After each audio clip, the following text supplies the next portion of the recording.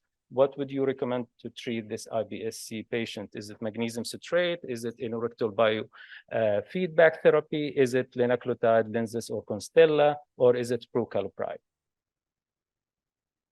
Any idea? What would you treat IBS-C with? Okay, so treatment is actually linaclotide. Linaclotide, not only it's a secretagogue, but only can improve the patient's abdominal pain. And we're going to talk about that later on. Prucalopride, we have it here, it's available, but it's actually approved for chronic idiopathic constipation, but it's not approved for IBS-C. It doesn't mean that you cannot use it if you are trying to improve the patient's constipation, but as a whole effect, your best approach is linaclotide. So another question, 45-year-old woman, she had cholecystectomy. That's important, especially if you are going through any kind of board questions. If the patient has cholecystectomy, there is certain medication you cannot give. She reports some nausea, but no vomiting, and extensive evaluation has been negative.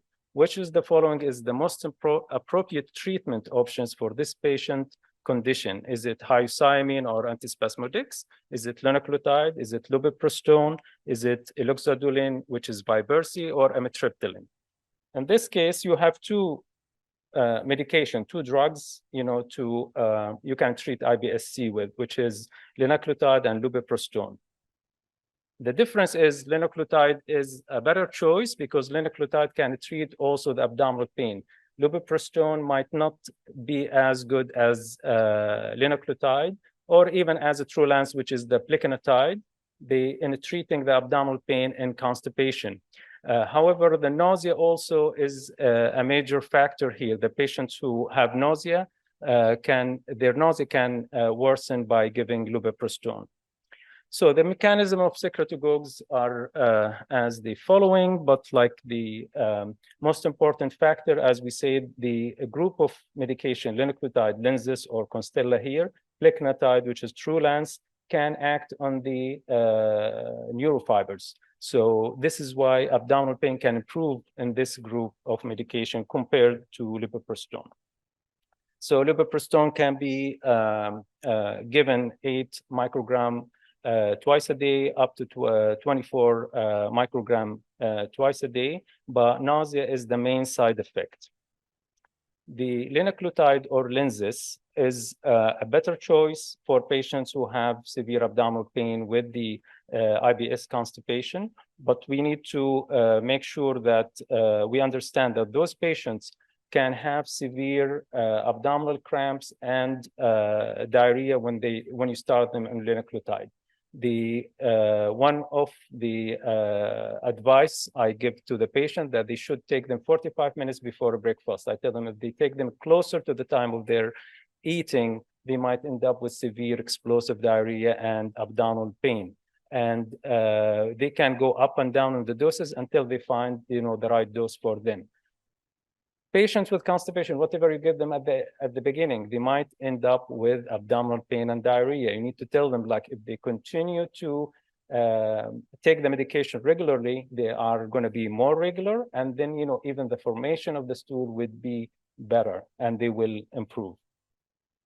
Actually, the FDA just approved it also for kids or children from 6 to 16 years old. Plicanotide, it can cause diarrhea, but plicanotide or Trulance might not cause the cramps which can come with Linzess or Constella. The tigacerode is back, but it's mainly approved for women less than 65 years old and with no history of cardiovascular disease. It can improve the abdominal pain and constipation, and this is considered the last resort when the other medication fail. In the IBS diarrhea, We'll take another question. 43-year-old man comes to your clinic with IBS-D. Workup has been negative. And the only thing here you need to notice that the patient has bipolar disorder. Tried soluble fiber probiotics and low FODMAP diet without an improvement. Which of the following treatments should you order for this patient? Is it Fibersi? Is it Allocetrone? Is it amitriptyline? Is it rifaximin? So the Allocetrone is actually only approved for women, IBS diarrhea with women, and it's one of the last resorts. You don't give it as a first line. Tricyclic antidepressants can be causing more constipation. So in this case, like, the patients with these kind of a presentation can improve with amitriptyline. The Fibersi, actually, I hardly found a patient I can, at least in the US, I can start on Fibersi. Why? Because the possible contraindication is a long list of contraindications. Most of the patients, by the time they come to see us in the clinic, they have lost their gallbladder because they have pain, they end up with the surgeons, they remove the gallbladder, and now Fibersi is contraindication. But it's a powerful drug for somebody who has like pure diarrhea with abdominal pain. This Fibersi can act on the mu, kappa, and sigma opioid receptors. The 5-HT3 receptors antagonists like aldosterone and aldosterone can be used for IBS diarrhea. The aldosterone, actually, you need to watch out, and you need to ask the patient to sign a paper. They understand they can end up with ischemic colitis or even bowel obstruction. Aldosterone is under the different kind of studies to see if it can help those patients since it's from the same group. So, for example, you have to get to training for aldosterone before you can prescribe it, at least in the US. The last IBS-D medication we are going to talk about is rifaximin. And thank God for rifaximin, United Arab Emirates. I hardly managed to get rifaximin for any of my patients in the US. Here is the easiest things. I'm getting like wonderful improvement in patients' symptoms, either IBS-D or even small intestinal bacterial overgrowth. It's an excellent medication. The home take message about rifaximin: when you give it to the patient, if they don't improve, that's fine. You can stop. You can stop it. It's 550 milligrams 3 times a day, and you have, for insurance issue, to say it's IBS diarrhea as the diagnosis. But the important thing is, if they improve, even if 40%, you have to give them second course and the third course. And usually they really improve after or the majority improve after the second course. Miscellaneous, there is like 30-year-old woman presents with 10-year history of intermittent lower abdominal pain and diarrhea, worsened after stressful job 2 years ago, abdominal cramps, loose stool. She has tried different kind of a treatment. Now the question, primary care physician started rifaximin, there is no improvement, and abdominal pain in particular continues to be bothersome. What's your next step? Is it amitriptyline, rifaximin, Fibersi, or budesonide? In this case, it is amitriptyline. The neuromodulators, they can help the patient abdominal pain, and the anticholinergic properties can help the diarrhea. So general approach, like, my mom had IBS constipation for 25 years. She fought me almost for 5-6 years because she has severe anxiety. And finally, when she started, I started her on SSRI, it worked like magic for her. So when you have a IBS constipation, SSRI is your friend. When you have a patient with IBS diarrhea, and abdominal pain is the main factor in the patient's symptoms, then think of amitriptyline. IBD Guard is also coated peppermint oil, which can help the global symptoms for patients with IBS diarrhea or IBS constipation both. Non-pharmacological therapy, you need to think. Do we have 1 minute left? All right. So we need to think of cognitive behavioral therapy and dynamic psychotherapy, hypnotherapy. All those are proven to help the patients with IBS. And for the same thing, last thing I'm going to talk about is low FODMAP diet. When you start a patient on low FODMAP diet, one of the important factors you need to talk to your patient about is if, first there is phase 1, strictly adhere to the low FODMAP diet.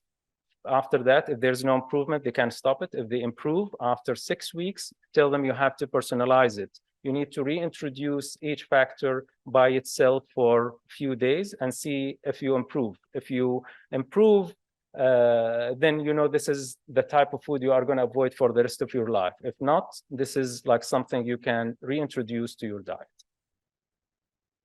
And this is how FODMAPs can affect your IBS symptoms. And thanks for listening.